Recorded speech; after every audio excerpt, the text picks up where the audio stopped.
Hello all, and a very warm welcome back to the podcast and episode number 4 of A Little Bit of SaaS. This episode is all about AI in engineering. I sat down with Felix Tong, a seasoned software engineer with over 15 years in the industry, and we unpacked how AI is reshaping the world of engineering as we know it. We explored how AI tools have evolved from clunky novelties to powerful time savers, and how engineers are now cross-checking AI outputs to boost design quality and efficiency. Felix also shared about how his role has shifted over the years. From writing code to deeply understanding client needs, he has learned so many new skills over the years, and we learned a little bit of a peek behind the curtains today in our discussion. We even touched on the future of junior roles in the industry and the importance of human-created content, and why clear communication is more critical now than ever before in the age of AI. Well, I'll let you take out of this episode what you like. I know I learnt a lot from my conversation with Felix, and I hope you do too. Enjoy the episode.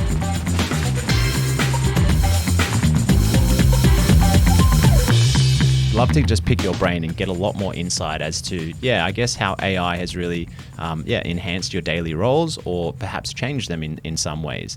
So welcome to the podcast. It's really good to have you here. Thank you. Why don't we just start by, giving us a bit of an overview of, I guess, of your view on AI in engineering and how that's changed things for you. Yeah, I guess I'll probably talk about how when AI first started and what we felt about AI. So it's probably everyone has been known about Copilot and ChatGPT and things like that. We kind of started using ChatGPT as well. Probably similar experience with everyone else. Initially kind of didn't help too much. There's a lot of errors and misleading answers and things like that, which we're like, it's not really that useful to start off with. I guess then things accelerated after that. And then, we started using ChatGPT again. And then, we realized that the answers and the code snippets that we're getting are actually quite close to like what we would write. And even like it would give better design ideas and things like that. So we started to make use of that and actually, that would save a lot of time from like searching Stack Overflow, what other people did in the past, looping through different articles. It's just it's a big time saver for us. Especially when you now have multiple of them like Grok and other, AI tools out there. We can then cross-check different AI tools and go, okay, let's check this one. How is this AI tool designing the thing they want to design? And then we check another one and then compare, okay, is it telling us the right answer? Of course, every single thing that we do with AI, we kind of do validate that. One through personal experience, does it sound right to us? And is it just like totally off track? Definitely like a lot of efficiency gains when we are using tools like ChatGPT and AI and things like that. With the introduction of Copilot GitHub, that kind of, accelerates things a bit more because we can then actually kind of use the tool within our code as well. Right. So there's a lot of, learning that's happened for you. And there was, I'm curious to know maybe the timeline of was it 2015 when you first tried AI in engineering, or was it 2020? Like, at which point did you try it? And then you mentioned you went away from it and then came back to it and saw the updates and the progression of it. Where are we in those timelines? Yeah, I know. I'm not good with dates because it's like we tried initially, it could be 2021, 2022, at least that's my feeling of it. But I could be wrong in terms of exact dates, but it's kind of like when everyone first heard about ChatGPT. Yeah, so it was in the last 5 years, essentially. Yeah, that's correct. Yeah. And recently, we keep hearing more about AI agents and things like that. And it's like, that's quite interesting. And so we do a bit of, research into these tools and see how it helps us with solving problems for our client as well. So as a software engineer then, I guess on one side of it, because I'm not a technically minded person, right? So you're on the technical side, I'm on the commercial side, let's call it, of a business. My understanding would be that a software engineer sits there, he's deep in focus and does all this coding and is always kind of like creating things and testing and going through that cycle, right? it sounds like there's a whole nother part of your job that is constantly researching and upskilling. Yes. I mean, as a software engineer, coding is a little bit of our job, at least in a consultancy firm. Our main job is really to understand what the client needs. And so does that match what the client says and what we understand? Is that the same thing? That's most important, because we can think we understand the thing and then we build something that's totally wrong. And based on our experiences, that's the most important part of our role. Whether you're technically sounding in terms of like, I know all these new technologies, I can put things together pretty quickly.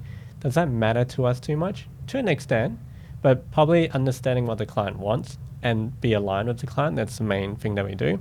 And of course, your technical skills would help expedite delivering the piece of work that we're trying to deliver.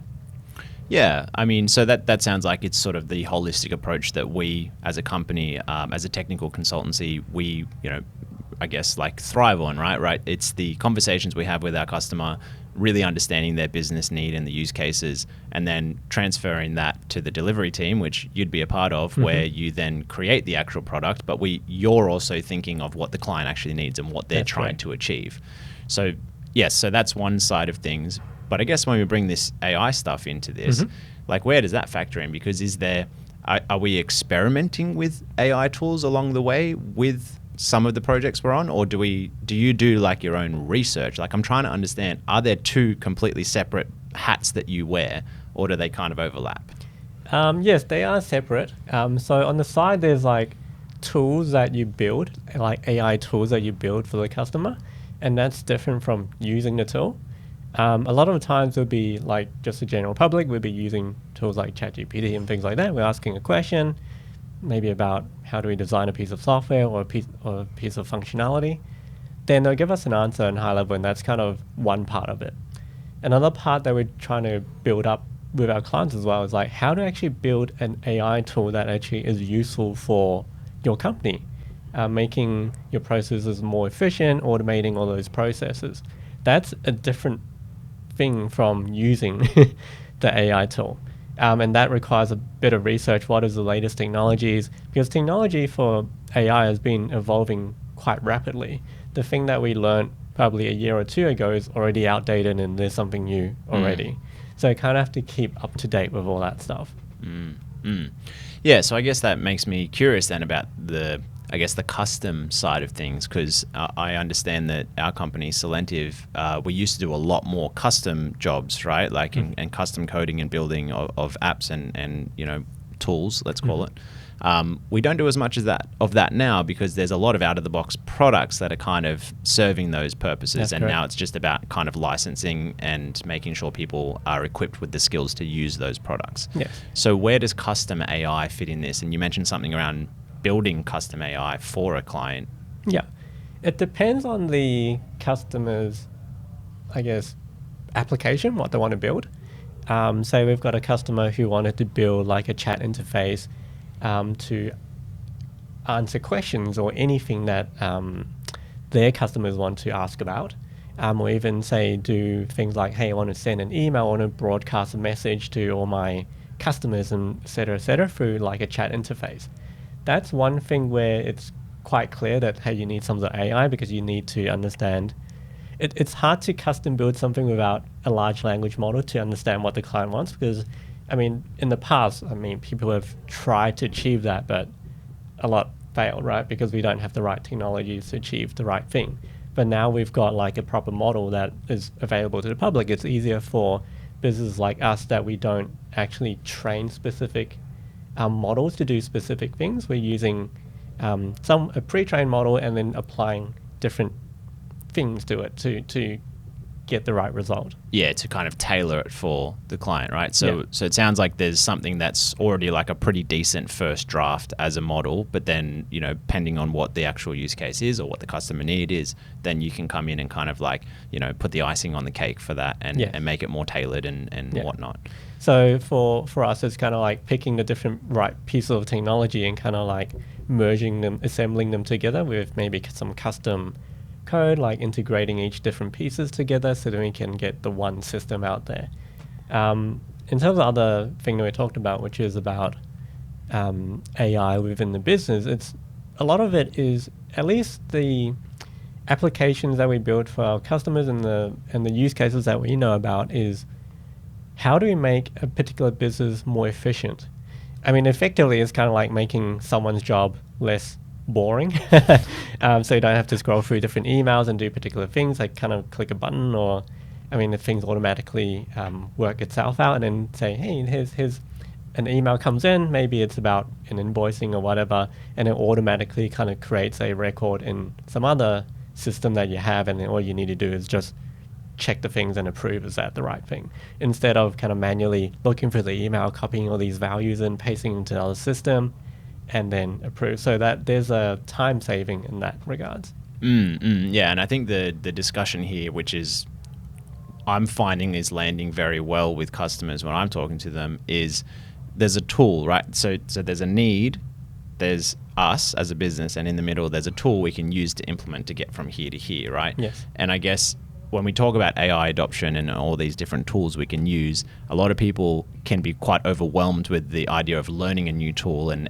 it's not like we're going to adopt AI and now you've got Copilot or you've got these things and then now that's something else to do. It's more like what you'll get is your time back. What you'll get is less, monotonous tasks. So you're going to get a lot of the value in what it provides, not so much in the actual tool itself. It's kind of like, here's a hammer. The exciting part is not the hammer. The exciting part is you get to build the house much quicker than if you didn't have a hammer. Yes. Right. Or like, it's kind of like you have a hammer and then someone's automating the hammer to do something for you. Like you built a machine with a hammer and the hammer kind of just like assembles things again, instead of someone manually using the hammer and hammering the nails together. Yeah. That's kind of the same thing. Yeah, and look, we've probably seen this in history, just this bit of a tangent, but I guess we've seen this in history with the evolution of anything, right? Because there's the Industrial Revolution where, farming changed just by simply putting a tractor in there, right? So, yeah. And then there's, factories, right? Everything got automated in factories, so we don't need people to stand there and actually do those tasks. That's correct. So as a society, we're noticing that roles... Sure, some roles become obsolete, but that doesn't mean that they go jobless. It means that their roles or opportunities might just change. Yes. So to bring it back to you, it sounds like over the years, your role has actually changed quite significantly, well, especially with this AI stuff, right? Because it's not just about the coding anymore. There's so much else there that you're doing as a result of these tools. Well, I guess the result of these tools is actually efficiency gains in terms of when we produce a piece of code or whatever. It's not really changing in terms of what we do, because we've always been done the same thing. Okay, gather some requirements, understand what the client wants, and then kind of build the application or build the feature that we want to build, and then testing. And so all that kind of still, the flow kind of stays the same. It's more that the development time actually shrinks. Right. It shrinks because things are faster. We've got tools to kind of, instead of like searching through like Stack Overflow or some other website to see how other people's design certain things, it'd be like you ask it a question and then it kind of comes up. So it's more efficiency gain than more changing the way how we operate. Right. And you're specifically talking about Gen AI tools. Yes. Right. Are there any other forms of AI? I know you mentioned autonomous, like agentic ones earlier. Are there any other key AI tools that have changed your job in the last 5 years that you use or have automated parts of your job? I guess in terms of an engineer, like a job as an engineer, I don't think it actually changed too much. It's more that we help other people make them more efficient, like reducing the tasks they need to do.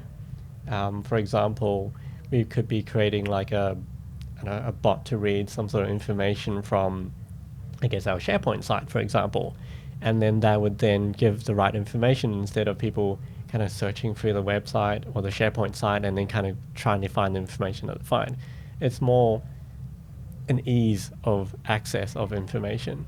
Right. So the creation of agents and bots has made it a lot easier, a lot smoother. And I can speak firsthand from just recently. I've been doing a task within our company that has been using one of the bots that we created, which basically scans all of our SharePoint and all of our history of ever doing that same process and it's a Gen AI tool. So like I talk back and say, this is the question I need to find the answer for. And a lot of them are very technically minded questions, which I can't answer. So, you know, rather than me having to spend an hour or two with one of the technical guys, I'm getting a really high quality first draft using the bot, and then I can go, hey, can you polish this? And it'll take them 10 minutes to scan through it. Yeah, that's correct. And then over time, it gets better and better too, because once they scan through it and maybe make some adjustments and whatnot, it learns from that process, and then you keep building off that, right? Yeah. So it's really, again, it's just you get more knowledge because the knowledge that you didn't have to ask someone else, but instead you ask a bot to do that for you. But of course, the trait is that,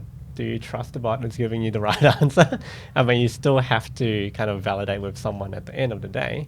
I guess AI at the moment is still not providing consistent results. It's still being trained based on a data set. Of course, it can do some web searches and stuff like that, but I don't think the general public would be trusting AI as much as we wanted it to. Because, of course, we want to just ask a question and just trust that it's right. But we're not there yet. Do you think we'll ever be there? Over time, I think we would be. But I don't know how the future would go. I'm not like researching on AI and stuff like that. I'm not a researcher on that field. But I believe that it would. Right. You're hopeful that it will. Yeah. So you can actually trust it and stop having to verify every time you look through it. Yeah. I mean, based on experience, it is getting better. Okay. Probably because it's doing web searches and things like that. But I guess it all kind of depends on like content creators as well. Because what I see could potentially be a problem where, okay, everyone's now using AI tools with searching less through the web. Doesn't mean that there's less people creating content, so that the AI would have less content to search for to give you the right or more relevant answers. Yeah. So I'd say people would still need to create content for AI to work. Otherwise, everything would be outdated. Right, because everything would just be recreating the AI content. Is that what you mean by that, or no? Could you clarify? Because, like, say if you search through ChatGPT, you'd see like, oh, it's doing a web search, right? Because initially it'd be trained off a data set, say from 2022 or 2021. That's kind of like the pre-trained model, and it knows the stuff that it got trained, right? But if you say ask something about what is the latest technologies for whatever thing, it won't be able to answer that. It will give you the wrong answer.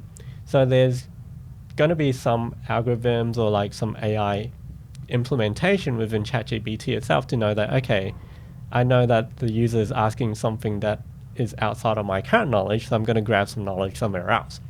And that somewhere else would be performing a web search on maybe Google, maybe some other search engine, and say picking the top X amount of results and then basically collating that information and then summarizing the answer for you. Right. So if we no longer have relevant search results, then the chat AI that we're using would also fail as well because they're not getting the latest information. Yeah, it's not as up to date. So how much of this is influenced by our prompting? In terms of like a prompting for using ChatGPT, or is that anything? I guess like, so if you're saying that if I ask something and the data might be outdated, are you saying that if I make sure my prompting skills are sharp, I could say, check the most recent 6 months of data in this particular, topic or whatever it is I'm asking? Is that what you're sort of saying? No, I'm saying that, imagine if the world, no one uses other systems, but using, say, ChatGPT, for example, right? And no one adds any content on other websites. Like, hey, because say, for example, in the past, we'd be like, oh, I have a problem, and I'll post a question on, say, Stack Overflow, right? And then someone nice or the community contributor would then go, oh, okay, I can help you solve the problem. Here's the answer that I think it is. And then other people would then go on to the post and go, okay, is this the valid answer? Like, is this right? They'll probably do a tick, and then we'll see like, hey, this is a trusted answer over time, right?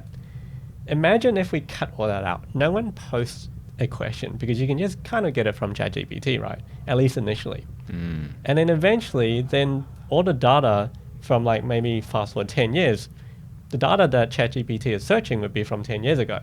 And is that any relevance at all? And what if people are still posting, but there's less people validating the answers are right on, say, Stack Overflow? Because remember, ChatGPT is doing a web search on the top search results that it can find on a search engine. But if the results in the search engine is wrong and no one validates them, then how is it going to give you the right answer? Yeah, because we're still teaching the model, aren't we? So we still need human input to review it and to be inputting their own intellectual knowledge and property and ideas, right? To train a model, right? Because because it's going to do whatever we tell it to, essentially, or whatever we train it to, right? Whatever we put in that comes from our brains into that, right? That's how it's sort of formulating. Yeah, okay. So then I guess in terms of the next 5 years for you, how do you see things progressing in this space as, in your role specifically? That is a interesting question. How does AI actually affect my role? Actually, I haven't thought about that too much, but how it impacts the industry, probably I can talk a little bit about that. So how I see it at the moment is that AI creators like Google, Microsoft, NVIDIA, and those companies are creating all these good AIs, but is the businesses keeping up with them? Do they know how to apply AI to their businesses? I think we're still playing catch up on that because the technology is going way ahead of what our businesses are trying to do, because we're still using systems. There'll be one day that there will be no systems, and then all you do is just use AI, chat or whatever. You might be talking to your phone and go, hey, what is the latest finance reports and whatever for this year? And then it'll probably generate some stuff, right? So I think businesses are lagging behind, and we're trying to play catch up before people how do I apply AI to my business? How does it work? I think there's still quite a lot of questions about that. But I think now businesses are getting clearer on how to actually apply. I think there's real life examples and stuff like that these researchers have kind of provided, so give us guidance in terms of how to actually use this thing. AI could be used, I think, more like machinery, you're looking at an image, how do you, kind of detect things, or how do you generate content and things like that.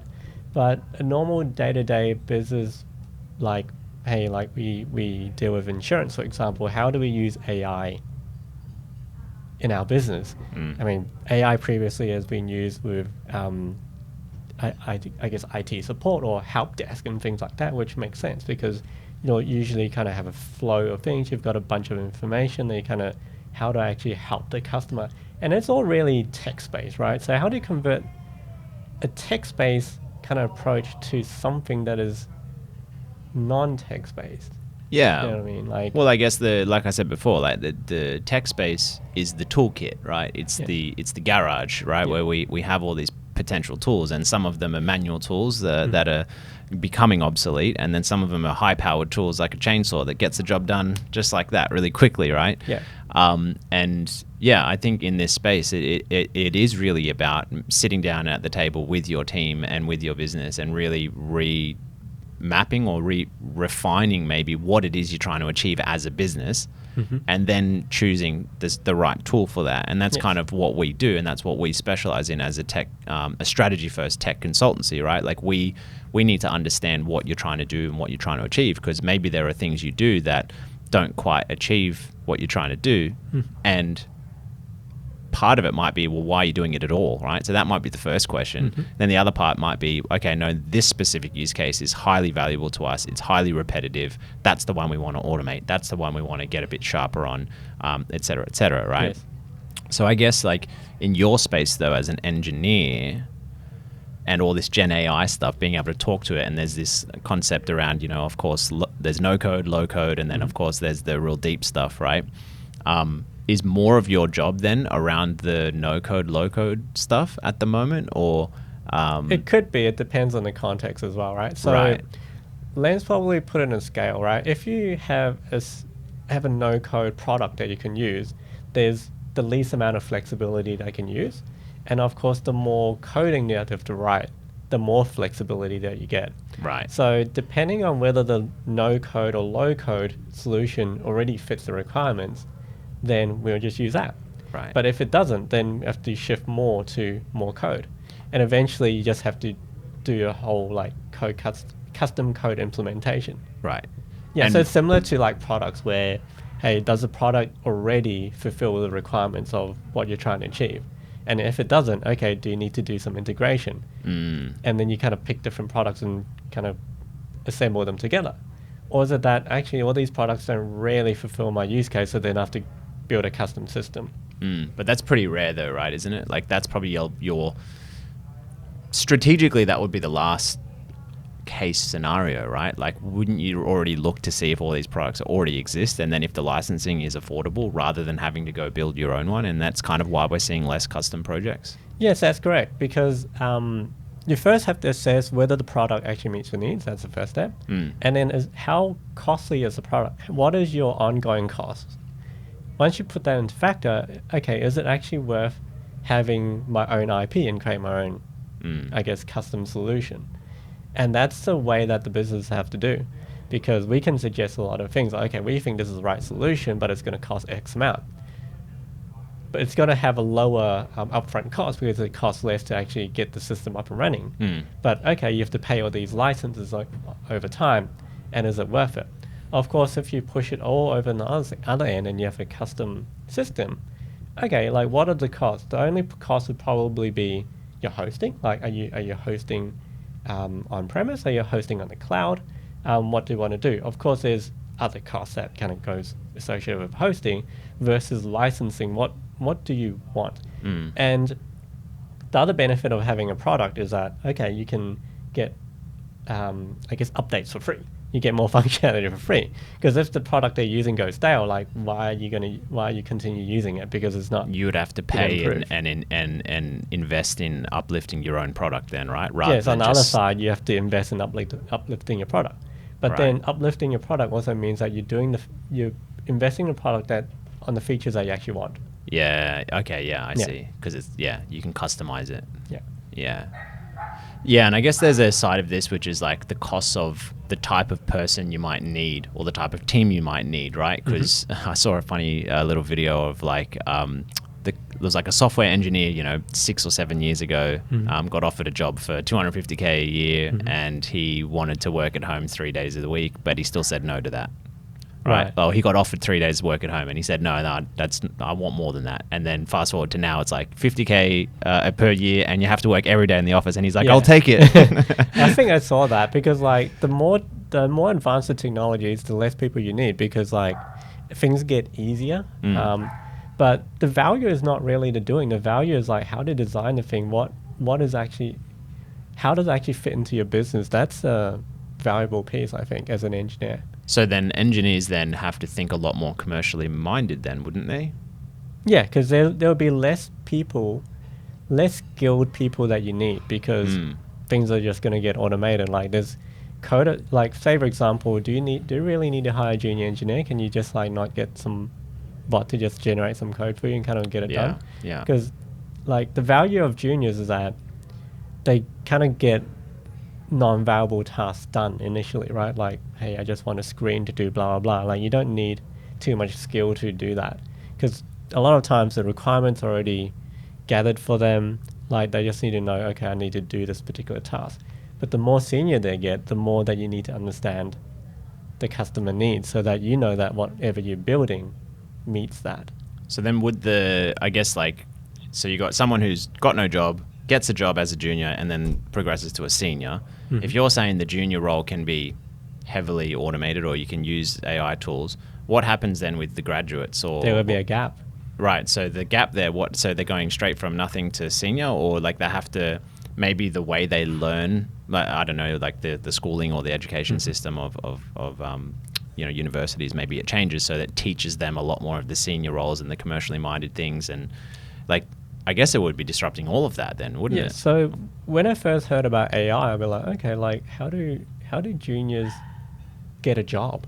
Because the only reason why we'd hire juniors to get some low value work done with a cheaper price. But if that work can be done already with a much less price, then why would we need them? And then that causes an issue in the future where, okay, there's a bunch of seniors, and to your point, like, they're not, you can't really train someone to be a senior. You kind of need the experience. You need to go through a bunch of phases, learn from your mistakes and learn from your experience, and then you become a senior. Not that, hey, I'm suddenly trained as a senior, right? Yeah. And then eventually there would be a gap, I believe, that, okay, there's less juniors in the market. That means eventually when all the seniors retire, there'll be less IT people in the field. But then everything will be just perfectly automated, Felix. Well, so you'd then hope we don't so. need any of them. Yeah, no, this is interesting, right? So it's really posing I guess a problem over the next 5 years because, yeah, of course, like one side of that junior role is just the mundane tasks of, let's call it running coffees, right? Like it's the mundane tasks that the seniors don't want to do. That can be automated. So what other benefit does a junior get during that process? Well, they get to be shadowed. They get to learn from their seniors. They get to really absorb everything about how the actual business operates. Yes. If we don't have that time there where their daily tasks are now, changed by and done by a bot, what else happens to them, right? Like, it's going to be a big change then. Like, I guess only time's going to tell what's going to happen there, because how do we influence that? I mean, I don't know, because like businesses go by value, right? Whatever price they pay is whatever they want to get. Yeah. I mean, do you really want to invest in a junior where they're not providing as much value? Yeah, so I don't think us at an individual level will change this, right? Or anyone at an individual level, right? Like I think time's just going to tell. Yeah. Because no business is ever going to be like, you know what, I'm still going to pay that junior to do that mundane task I could get a bot to do for essentially, 1/50th of the price, probably. Yeah. They're not going to make that choice, because for their business, they just want to save money and provide more value and get more value for their business and growth. So, yeah, I guess we're only just going to notice over time how that's going to change. I mean, I hope we still have an industry of software engineers in the future, but that's what I feel. Yeah. And maybe this is a good place to finish our conversation, just to keep it short and sharp. But I guess this kind of raises the thing around like agentic AI and autonomous AI, and how that kind of just works on its own without any person intervening at all. How do you feel about that? I guess in the short term, we'll still be the ones who are creating those. So, I mean, it's a good piece of technology, because we can see that, hey, there's efficiency gains. You get to write less code. Of course, you still need to design the right thing. So that's why you still need someone experienced, knows what he's doing to design all these bots, right? But of course, as I said before, AI is it going to get you exactly the same result as you expected it to?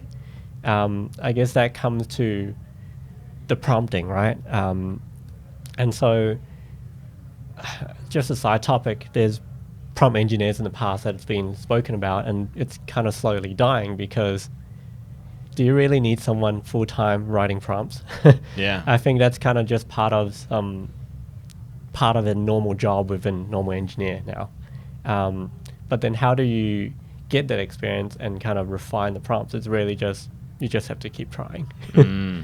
Maybe there'll be a new piece of technology that comes out next year, and then, okay, that just makes everything perfect. We don't know.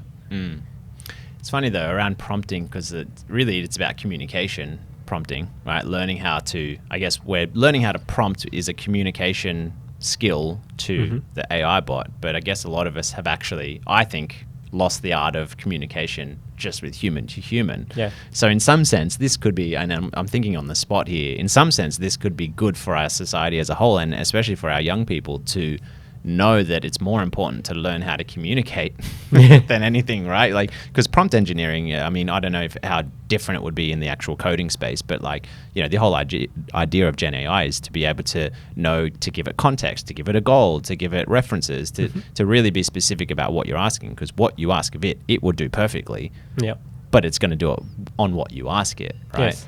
That's exactly the same with development as well. Yeah. So you give it a goal, give it what kind of tone you want, give it some kind of steps, what do you want to achieve, and the output results. So it's no different to like a normal day user using ChatGPT. It's Yeah. the same thing. As a little end joke on our podcast here, I've started to do that with our tech team. I've started to give, if I'm talking to one of the tech guys, I specifically give them a goal, I give them context, and I give them references, and just treat my engineers as if they're little bots. I mean, that's an effective way of communicating because you're clear on what you want.